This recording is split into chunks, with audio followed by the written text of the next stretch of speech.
Communiquer avec mes guides, oui, d'accord, mais qui sont-ils et comment m'y prendre pour entrer en communication avec eux? Bienvenue dans l'épisode 26 de La Voix de l'âme, le podcast. Je suis Priscilla et je serai ton hôtesse dans cet épisode. Je suis ravie de te retrouver cette semaine. Alors aujourd'hui, j'avais envie dans cet épisode de te parler, de répondre surtout à une question que l'on me pose souvent, que l'on soit thérapeute du bien-être ou non d'ailleurs, à savoir qui sont les guides, ces fameux guides spirituels dont on parle, que l'on ne peut pas voir, mais que l'on ressent parfois. Et comment je fais pour leur parler et pour recevoir leurs réponses surtout, recevoir leurs messages. Donc, je vais tâcher de répondre un maximum à ces questions en te partageant mon retour d'expérience. Encore une fois, tu prends seulement si ça résonne chez toi, si ça vibre juste, si ça te parle, bien sûr.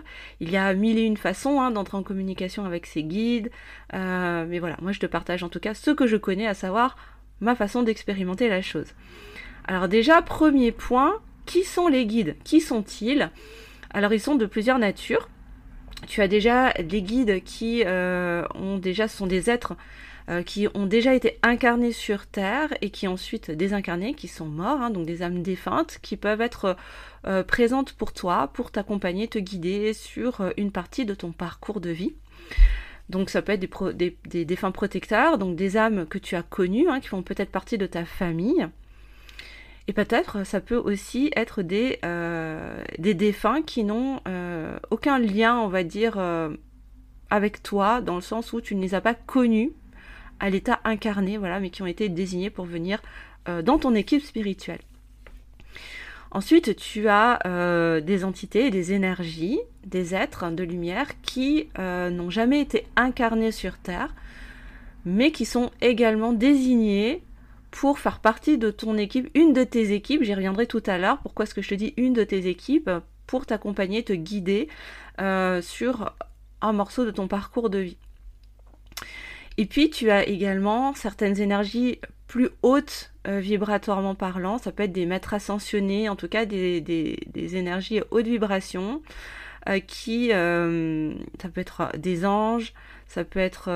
encore que les anges, c'est encore différent, parce que j'y reviendrai tout à l'heure, mais des maîtres ascensionnés, etc., qui peuvent représenter des mentors spirituels dont tu n'as pas forcément conscience depuis petite, et pourtant qui veillent sur toi, qui sont là, qui te guident, qui te guident sur ton chemin, sans forcément que encore tu en aies conscience, mais qui sont quand même présents, et qui vont t'accompagner sur toute ou une partie de ton parcours.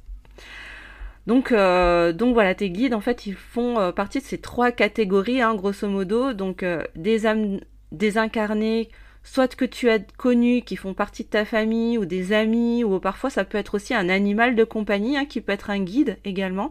Bref, un être que tu as connu à l'état incarné, qui s'est désincarné et qui a été désigné pour venir t'accompagner. Ça peut être des âmes défuntes que tu n'as jamais connues à l'état incarné, mais qui, pareil, est appelé à venir te guider. De toute façon, c'est comme le port-salut, c'est écrit dessus, un guide est là pour te guider, c'est pas plus compliqué que ça. Ou alors, ça peut être également des entités qui n'ont jamais été incarnées sur Terre, mais qui sont aussi tirées au sort, désignées, involontaires, pour venir dans ton équipe spirituelle.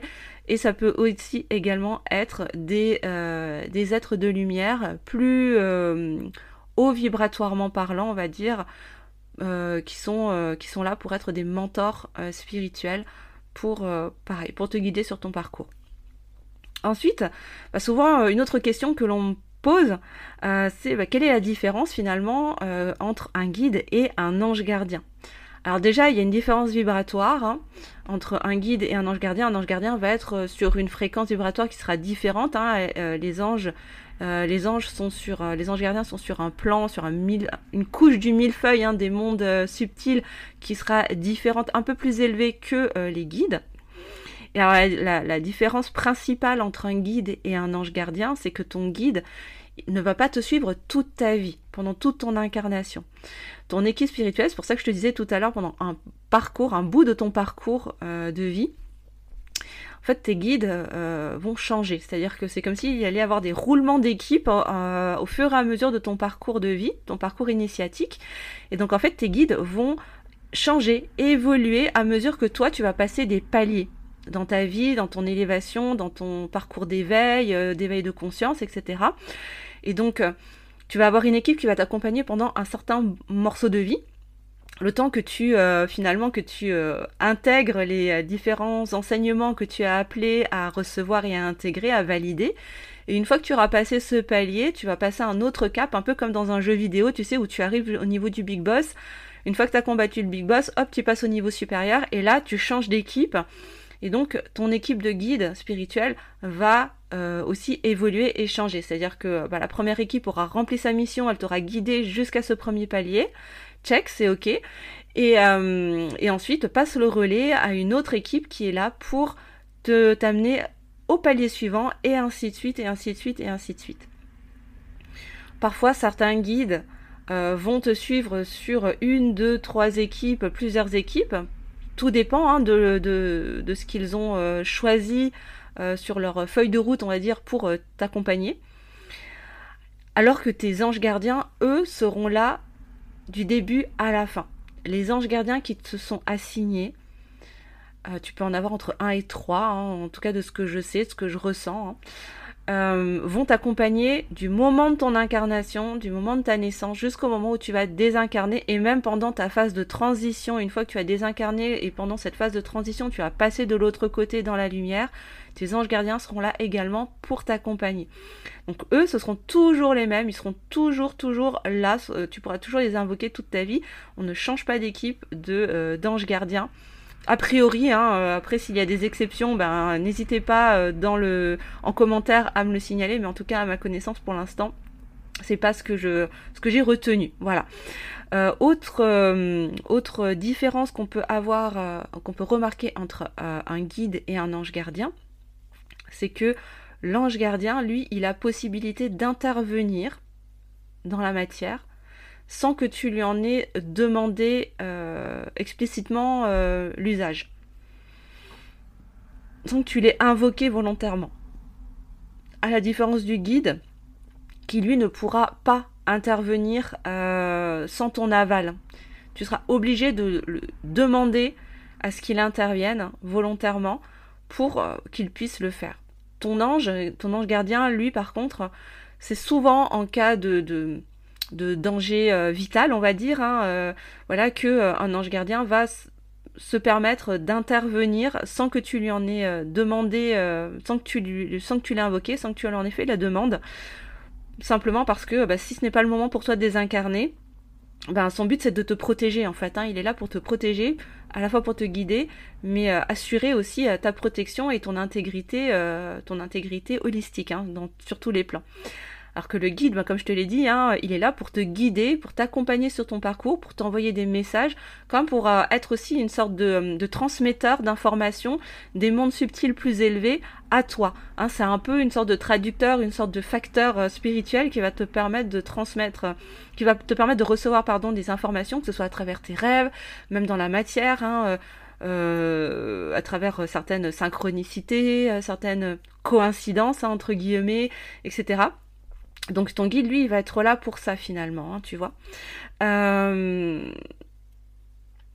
Autre chose aussi qui est important de savoir, c'est que tes guides, en fait, ont besoin que tu impulses, que tu inities la communication avec eux pour qu'ils puissent communiquer avec toi. C'est comme si c'était un petit peu les réservistes, l'équipe remplaçante sur le banc de touche, sur un match, admettons, sur un terrain de foot. Ils sont sur le banc et en fait ils attendent que tu les appelles à monter sur le terrain. C'est un petit peu comme ça que je le ressens. Et tant que tu ne les appelles pas à monter sur le terrain, eux ils sont là, ils attendent, ils aimeraient pouvoir parler avec toi, mais voilà. Parfois ils essayent un petit peu En fait, si tu veux, la différence vraiment entre un ange gardien et un guide, c'est que le guide ne pourra rien faire si toi, en fait, tu ne poses pas l'intention en conscience, en fait, de le laisser intervenir, de le laisser se mettre en mouvement et de le laisser venir à la communication. Tes anges gardiens, eux, ont cette liberté, parce qu'ils sont pas, je pense que c'est une question de vibration, pour le coup, ils ne sont pas sur le même plan vibratoire et leur fonction n'est pas la même également. Il faut bien qu'il y ait quelqu'un qui essaie de te guider, si tu t'éloignes un petit peu de ton chemin principal, faut bien qu'il y ait quelqu'un qui s'y colle, et là, pour le coup, c'est un peu le rôle des anges gardiens. Eux peuvent se permettre d'essayer de t'envoyer des messages, des signes de synchronicité, si tu n'en demandes pas, en tout cas si tu n'en as pas demandé l'intervention volontairement, pour essayer de te limiter un petit peu la casse, on va dire, et faire en sorte que tu prennes pas trop de détours. Après, tu as toujours ton libre arbitre, bien évidemment, mais on va dire que ce sont les grandes différences principales entre un guide et un ange gardien. Et aussi, autre différence, c'est que un ange gardien est un être qui ne s'est jamais incarné dans la matière. C'est ça que je voulais... je savais qu'il y avait un autre point qui était important, et ça y est, ça me revient. Donc un ange gardien ne s'est jamais incarné dans la matière. Ce sont des êtres de lumière qui ne savent pas ce que c'est que l'incarnation. Donc c'est vrai qu'au niveau des émotions, ce sont des êtres qui sont complètement détachés des émotions, qui ne savent pas en fait ce que c'est, pour qui ça ne parle pas en fait, très clairement. Donc c'est vrai que du coup les messages qu'ils vont te renvoyer vont être peut-être différents de tes guides. Pourquoi ? Parce que bon, tes guides, en étant passés de l'autre côté, eux aussi sont détachés des émotions. Par contre, ils ont vécu l'expérience de l'émotion dans la matière, donc c'est comme s'il y avait quand même quelque part une forme d'empreinte, une forme de souvenir de ce que ça peut éventuellement faire, mais sans être dans le corps souffrant, puisqu'une fois que tu passes de l'autre côté, tu es détaché de ton ego, blessé, donc tu ne peux plus ressentir la souffrance, etc. Mais il y a toujours cette mémoire qui est toujours là, donc quelque part, ils savent un peu ce que tu peux ressentir. Donc forcément, plus tu vas apprendre à communiquer avec les uns et avec les autres, plus tu vas aussi ressentir que leur réponse va être différente, peut-être un peu plus ou moins détachée, plus ou moins dénuée d'émotions, entre guillemets, justement de par leur nature, tu vois. Donc ça peut aussi aider à être un petit peu moins en mode rébellion quand tes anges gardiens par exemple te répondent de façon complètement détachée en disant non mais c'est pas possible, il comprend pas ce que je veux dire, il comprend pas ce que je vis. Ben non, il comprend pas puisqu'il a jamais été incarné finalement, donc il peut pas savoir en fait, tout simplement. Donc ça permet aussi d'établir une communication un peu plus on va dire plus bienveillante avec ton équipe spirituelle. C'est quelque chose qu'on ne dit pas souvent, mais moi je trouve que c'est important quand même de le mettre en avant. Donc voilà, je te le partage aujourd'hui. Donc voilà, les grandes différences, je pourrais dire, les grands traits, il y en aurait d'autres bien sûr, mais là je pense que c'est vraiment les grands traits majeurs entre un guide et un ange gardien, et à savoir que voilà, le guide, lui, a besoin de ta demande express d'intervenir, de communiquer avec toi pour le faire. L'ange gardien, lui, peut intervenir et peut entrer en contact avec toi sans que tu lui en aies demandé, sans que tu le lui aies demandé finalement. Maintenant, après, le challenge, c'est toi d'être suffisamment ouvert pour recevoir aussi sa façon de communiquer. Parce que, évidemment, ça j'y reviendrai juste après, en dernière partie, ils ont une façon bien particulière de nous renvoyer des messages, les réponses aux questions qu'on leur pose. Et ça nous demande à nous, être incarnés, de faire un travail intérieur pour être suffisamment réceptif et ne pas se dire « Non mais je leur ai posé des questions et puis ils m'ont jamais répondu ». Voilà. Je suis pas tout à fait d'accord avec ça, c'est pas qu'ils ne répondent pas, c'est qu'on ne sait pas recevoir leurs informations, on n'est pas habitué, on ne sait pas comment recevoir leurs réponses, c'est pas la même chose. Donc maintenant, comment est-ce que on peut leur parler ? Eh ben, ça va te paraître hyper bateau, mais en fait, en toute simplicité, comme si tu t'adressais à un ami, à quelqu'un de proche, parce qu'il faut savoir que tes guides et tes anges gardiens, bien que tes guides te suivent d'un palier à un autre dans ta vie, ils sont là tout le temps avec toi en fait, en permanence, tout le temps, ils sont toujours avec toi en fait, si tu veux. Donc finalement ils te connaissent très très bien, ils te connaissent par cœur, même peut-être même mieux que toi-même tu ne te connais, même très certainement. Donc finalement, moi je peux que t'inviter à t'adresser à eux avec simplicité, comme si tu parlais à ton meilleur ami, à ta meilleure amie. Moi, je sais que je leur parle très très simplement. Parfois, mes guides, je leur dis, bon les gars, maintenant il faut qu'on parle, j'ai une question à vous poser, on y va. Si tu as la possibilité de connaître leurs noms, ils te les transmettront. Perso, moi, j'en vois pas trop l'intérêt, mais bon, parfois, certaines personnes ont besoin d'avoir les noms, les prénoms pour personnifier un petit peu les choses. Moi perso, j'en sens pas vraiment le besoin, donc c'est ok comme ça, et ça reste mes guides, et me répond qui voudra me répondre, hein, dans l'équipe. Tu as un guide principal, et puis ensuite tu as les guides qui sont juste derrière, hein, un peu le porte-parole, on va dire, hein. Voilà, donc parfois ça peut être chouette enfin, en tout cas, tu risques d'avoir plus de contact avec lui, c'est lui qui va transmettre, hein, plus facilement. Donc voilà, et ouais, vraiment la simplicité. Moi, je peux pas te transmettre mieux que ça. Je vais pas te partager des protocoles alambiqués, tirés par les cheveux, hyper compliqués. Il n'y a pas besoin d'allumer 36 bougies, prendre des plumes de telle couleur ou machin pour t'adresser à tes anges gardiens et à tes guides. Non, enfin, tout simplement, parle-leur en fait, hein, comme si tu faisais une conversation, comme si tu avais une conversation avec quelqu'un que tu connais depuis super longtemps, que tu connais bien, qui est proche de toi et avec qui tu es totalement en confiance. Et surtout, si je peux te donner un conseil, ben, moi je t'invite à t'adresser à eux, non pas depuis l'espace de la tête, dans cet espace qui analyse, qui calcule, qui organise les choses, mais vraiment en descendant dans l'espace du cœur, hein. Peut-être en te prenant juste une minute pour respirer et revenir dans ton cœur. Parce que c'est depuis cet espace que tu vas pouvoir entrer en communication et ouvrir la porte qui va te permettre de communiquer avec eux. Alors c'est un point que j'aborde vraiment et que je permets de pratiquer plus en profondeur dans mon initiation guidance intérieure, ouverture de ta guidance intérieure. Mais déjà là, toi-même, à ton niveau, sans forcément passer par la formation, ben, simplement en revenant dans ton cœur, en te reconcentrant sur l'espace du cœur, sur ton chakra du cœur, tu peux commencer, impulser la communication déjà depuis cet espace-là. Parce que c'est dans cet endroit de toi, en fait, hein, dans cette part de toi, que ton équipe spirituelle, finalement, elle vit, elle réside et elle peut entrer en communication avec toi. Donc ça, c'était comment leur parler. Donc voilà, rien de bien sorcier finalement, mais pourtant, c'est déconcertant de simplicité. Mais finalement, qui a décrété que les choses devaient être hyper alambiquées et hyper compliquées en fait pour qu'elles soient validées?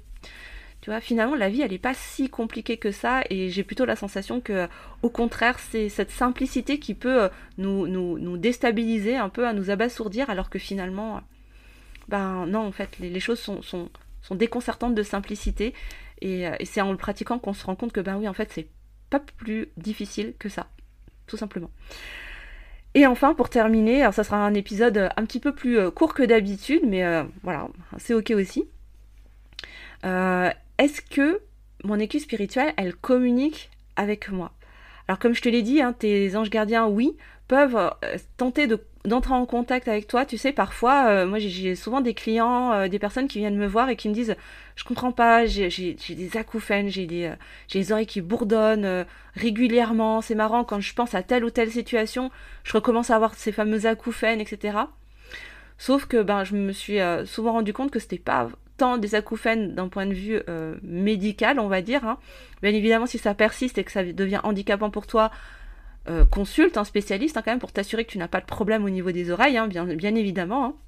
Il n'est pas question de tout le temps tout remettre, hein, dans l'invisible, mais c'est sûr que si à des moments bien précis, lorsque tu penses à certaines situations, tu commences à avoir des bourdonnements dans les oreilles ou quelque chose comme ça, il est fort possible que les mondes invisibles et ton équipe spirituelle essayent de te parler et que tu n'arrives pas à l'entendre, et que c'est clairement ta clairaudience en fait a du mal à se débloquer, et que ton oreille intérieure a du mal à recevoir, à capter les messages, peut-être parce que tu ne sais pas trop comment t'y prendre, peut-être que ça peut te faire peur aussi, hein, voilà, moi j'ai plein de personnes qui aimeraient développer leur clairaudience, mais qui ont en même temps une peur incroyable finalement d'entendre une autre voix que sa propre voix physique. Voilà, que d'entendre une voix désincarnée. Donc forcément, ça crée une dissonance à l'intérieur de soi, et c'est du coup ça vient bloquer les choses, quoi, hein, fatalement. Donc déjà interroge-toi si tu es vraiment prêt à débloquer ce canal de communication. Hein, si jamais ça t'arrive, hein, je te parle de la clairaudience, mais ça peut être autre chose, hein, bien sûr. Mais c'est l'exemple le plus flagrant que je reçois de plus en plus souvent d'ailleurs. Donc je te le partage, peut-être que ça te concernerait, peut-être que ça fera tilt chez toi. Donc il se peut que effectivement, ce soit un des indicateurs qui te montre que ton équipe spirituelle essaye de te parler. Tu leur demandes, tu leur parles déjà peut-être sans t'en rendre compte, et en fait, eux essayent de te répondre, sauf que ils choisissent le canal qui t'est naturellement accessible, sauf que comme tu l'as pas encore débloqué ou qu'il y a encore des peurs qui viennent coincer, du coup, ça vient se traduire physiquement peut-être par des bourdonnements, des acouphènes, des grésillements, des choses comme ça. Donc peut-être piste à aller étudier d'un petit peu plus près si jamais ça t'intéresse. Donc oui, ils communiquent avec toi. Maintenant, là où ça devient challengeant, c'est comment je fais pour recevoir leur message. Et là, ça nous demande en fait d'ouvrir notre champ des possibles et surtout d'enlever les œillères qu'on a autour des yeux. Parce que la chose qui nous bloque le plus finalement pour recevoir avec clarté les messages de nos guides et de notre équipe spirituelle, en fait c'est notre part contrôlante.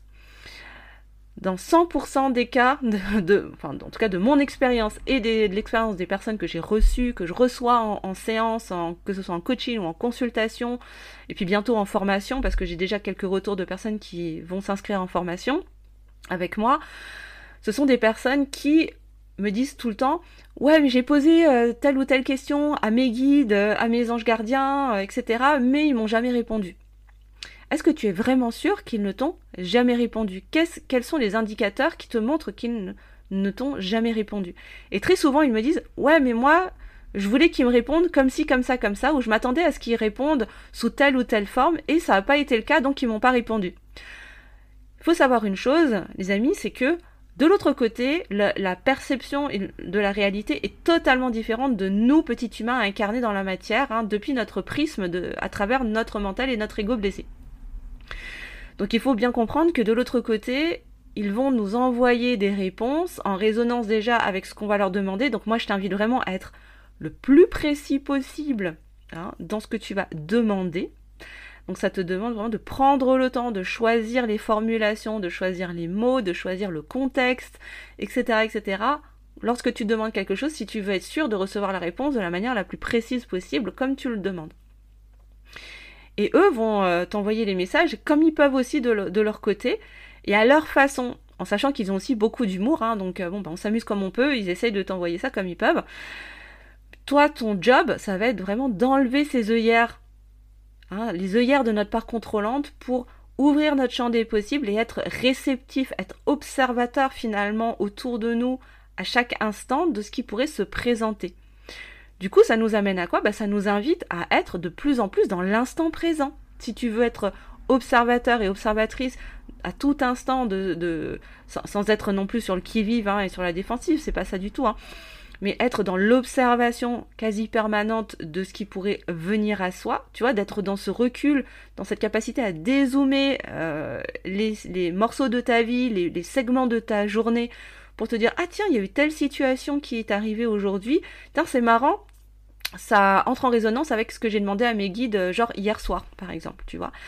Et c'est là où tu peux vraiment entrer en communication avec eux, où la communication, du coup, elle devient fluide, l'énergie, elle circule, parce que du coup, tu es en mesure de recevoir, d'accueillir la façon dont eux vont t'envoyer le message, donc de sortir d'une forme de jugement et de contrôle, qui va te permettre d'accueillir leur message, de les transformer, d'en faire ce que tu as à faire, de passer à l'action ensuite derrière, de recevoir l'information, de l'intégrer, bref, en fonction de la question que tu vas poser, de la demande que tu vas faire. Et en face, tu leur envoies le message « J'ai bien compris, j'ai bien reçu ton message et j'ai compris comment est-ce que tu communiques avec moi. » C'est comme quand tu rencontres une nouvelle personne, tu apprends à la connaître pour pouvoir établir une communication et que la relation se fasse de façon fluide et agréable. Et bien avec ton équipe spirituelle, c'est exactement la même chose. L'idée, c'est d'apprendre à s'apprivoiser, à comprendre comment l'un et l'autre communiquent pour pouvoir trouver le juste milieu. Mais nous, notre boulot en tant qu'être incarné, c'est d'ouvrir ces œillères pour activer notre champ de possible, notre champ d'observation, et accueillir sans jugement leurs réponses sous toutes leurs formes, parce qu'elles peuvent prendre plein de formes différentes. Ça peut être un bout de conversation que tu vas entendre dans la rue, un bout d'émission de radio à la dans ta voiture, je veux dire dans ton autoradio, ça peut être une phrase dans un podcast ou dans un livre, ça peut être une vidéo qui va être suggérée alors que tu n'avais rien demandé, tu n'en avais pas parlé ni rien du tout, ça peut être une conversation que tu vas avoir dans la rue ou avec un ami ou même avec toi-même, va savoir. Ça peut être sous plein de formes différentes. Alors la fameuse plume qui te tombe sous les pieds, bon, très grand classique bien sûr, mais après voilà, c'est sûr que si tu es dans un endroit où il y a beaucoup de pigeons et que tu te retrouves avec une plume devant le nez, bah, t'étonnes pas non plus, c'est pas forcément un signe de tes guides ou de la source ou de tes anges gardiens, c'est juste qu'il y a plein de pigeons partout et là c'est juste logique en fait, voilà. Faut aussi replacer les choses dans son contexte et pas tout remettre encore une fois à l'invisible, voilà, il y a des choses, des explications qui peuvent être très très concrètes, donc s'il vous plaît, les amis, toujours recul et discernement, c'est toujours super important. Mais voilà, ça peut être plein de choses et évidemment, plus toi tu vas être précis dans ta demande de la manière dont tu souhaites recevoir une réponse, plus t'as de chance aussi que ça arrive sous cette forme-là.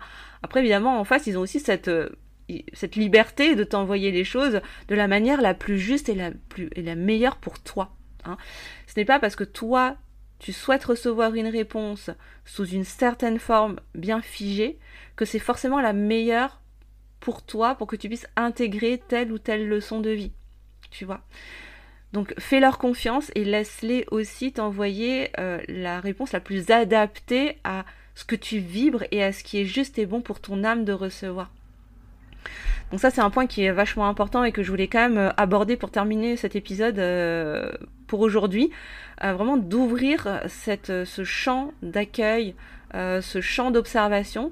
Et du coup, de fil en aiguille, ça va effectivement te permettre d'être en présence, toujours dans l'instant présent, de ne pas être dans des projections, parce que lorsque tu veux contrôler, en fait, tu cherches à projeter les choses, et du coup, tu n'es pas dans l'instant présent, tu vois.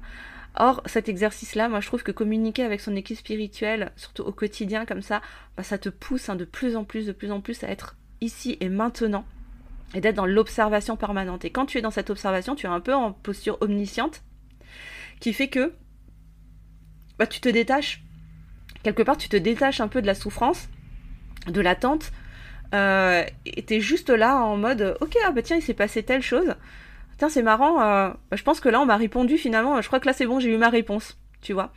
Et du coup, ça t'aide aussi à avancer sur ton parcours d'éveil et à te libérer aussi de cet ego souffrant, de cet ego blessé qui veut absolument maîtriser, contrôler pour ne pas disparaître et t'entretenir finalement dans des schémas limitants qui t'enferment plus qu'ils ne t'ouvrent, quoi. Donc voilà ce que je voulais te partager aujourd'hui dans cet épisode. J'espère vraiment que ça t'aura apporté un certain nombre d'éclairages par rapport à comment communiquer avec tes guides. Et encore une fois, tu vois, c'est hyper simple, il n'y a pas besoin de chercher midi à 14h. Finalement, la clé, c'est de leur parler tout simplement, comme si tu parlais à ton meilleur ami ou à ta meilleure amie. Ça peut paraître encore une fois vraiment bateau, mais pourtant, la vie, elle est aussi simple que ça finalement. Donc moi, je t'invite vraiment à t'exercer, peut-être par des questions simples, encore une fois, au début, pour pas te mettre trop de pression et apprendre à accueillir les réponses que tes guides ou que tes anges gardiens vont t'envoyer. Tu vois, commencer simple, petit, et puis au fur et à mesure, de fil en aiguille, je vais y arriver, la communication va commencer à se faire de plus en plus facilement, avec beaucoup plus de fluidité et de façon plus complexe également. Donc voilà, moi je t'invite vraiment à commencer de la façon la plus simple possible, comme pour tout, tout ce que je vais te transmettre, c'est toujours la simplicité avant tout. Revenir vraiment à l'essentiel et à la simplicité de qui on est. Voilà. Donc voilà, n'hésite pas si tu as des questions ou si tu as des précisions que tu souhaites recevoir à me les mettre en commentaire, bien évidemment. En tout cas, voilà, j'espère vraiment que cet épisode de la semaine te donnera un certain nombre d'éclairages pour te permettre de mieux situer qui sont tes guides, qui sont tes anges gardiens, commencer à entrer en communication avec eux, et puis n'hésite pas à me raconter aussi comment ça se passe pour toi. Et si jamais tu as envie d'approfondir encore plus ces connaissances et ces pratiques, je te mettrai mon adresse mail en barre de description si tu souhaites t'inscrire ou à mon initiation ouverture à ta guidance intérieure qui aura lieu très très bientôt à la fin de l'été, début d'automne 2024. Voilà. Je te fais des gros bisous. Passe une très très belle semaine et moi je te dis à la semaine prochaine et en attendant prends bien soin de toi car le monde a besoin de ta lumière. Ciao ciao.